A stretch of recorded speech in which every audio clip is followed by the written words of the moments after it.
Hello guys, I am Mr. Ratan Bajaj and welcome to our channel Mr. Ratan Bajaj and Har Har Mahadev. Let's restart. In this series, we have to launch a new series of AI talk. In this series, we have to talk to about lot of things about AI with the physical AI and digital AI. What is the difference between the physical AI and digital AI? Physical AI is just like a humans, a humanoid robots. Just to be simple term, we say that humanoid robot is a mechanical human-like machine, but they see like human, but like inner parts, organs in the machines, metallic bodies. Um, and digital AI is a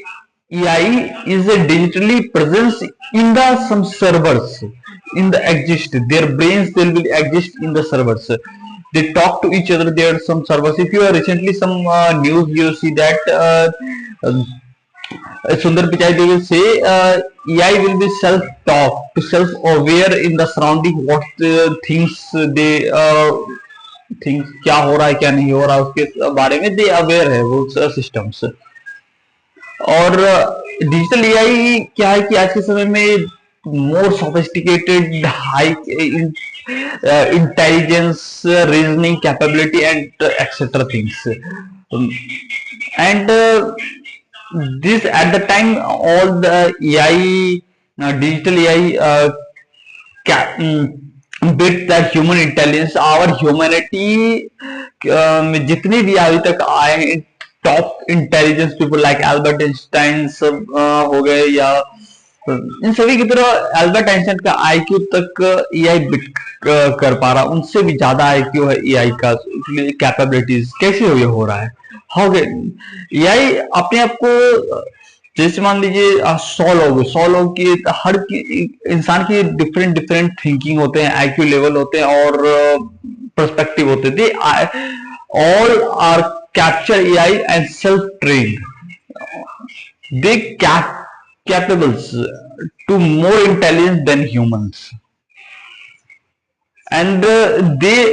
this is a pre-trained data and then if you ask every time those questions AI के से आप जो भी पूछोगे हर बार ये AI एक नया answer देगा क्यों वो अपने आप को फीडबैक आप जब भी दोगे तो वो फीडबैक को इम्प्रूव करते करते अपने आप को और मोर इंटेलिजेंस करेगा यह डिजिटल AI की IQ लेवल वो इस तरह से बढ़ा रहा है और फिजिकल एआई क्या कैसे ट्रेन किया जाता है इससे पहले जो वो होता था जो एआई बनाए जाते 2002 से लेके 2000 प्रीवियस पे मान सकते हैं 2000 एक तरह से मान लो 2020 तक दैट्स इट जो एआई को रोबोट को चलाने वॉकिंग होता है लोकोमोशन जो इससे हम इंसान चलते हैं उसी तरह लोकोमोशन उसे कहा जाता है तो उस लोकोमोशन को कैसे रोबोट चलेगा उसे चलाने के लिए एक एल्गोरिथम बेस्ड रहता था उसमें एक सर्टेन क्राइटेरिया हो जाता था कि मैंने ये टास्क दिया था ये पर्टिकुलर टास्क के लिए ही बस इतना ये चल पाएगा बट आज के समय में जो रोबोट्स है ह्यूमनॉइड रोबोट्स जो बोलते हैं टेस्ला ऑप्टिमस फिगर एमिका ये सारे रोबोट्स क्यों इतना इफिशिएंसी मूव कर सकते हैं और ह्यूमन लाइफ वॉक कर सकते हैं रन कर पा रहे हैं कैसे क्योंकि ये इसे जो ट्रेन किया जाता है इस रोबोट को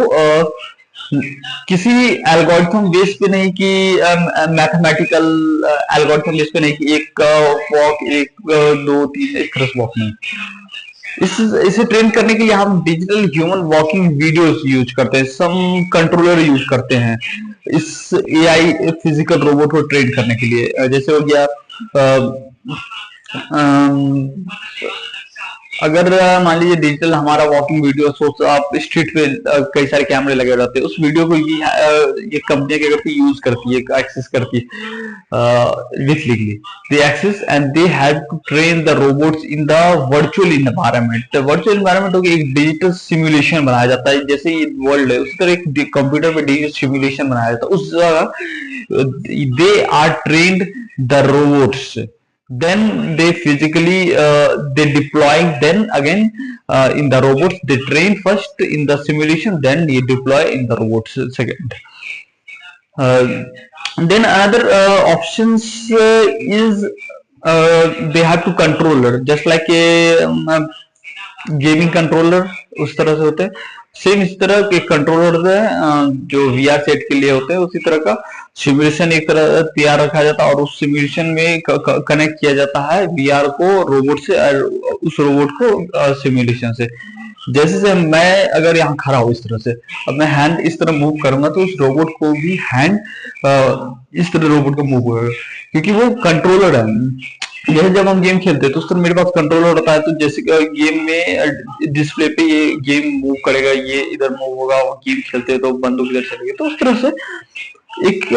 कंट्रोलर हो गया मैं कंट्रोलर हो गया उस रोबोट को मूव कराने के लिए, और वो सेम वो वहां पे सिमुलेशन पे ट्रेन करेगा।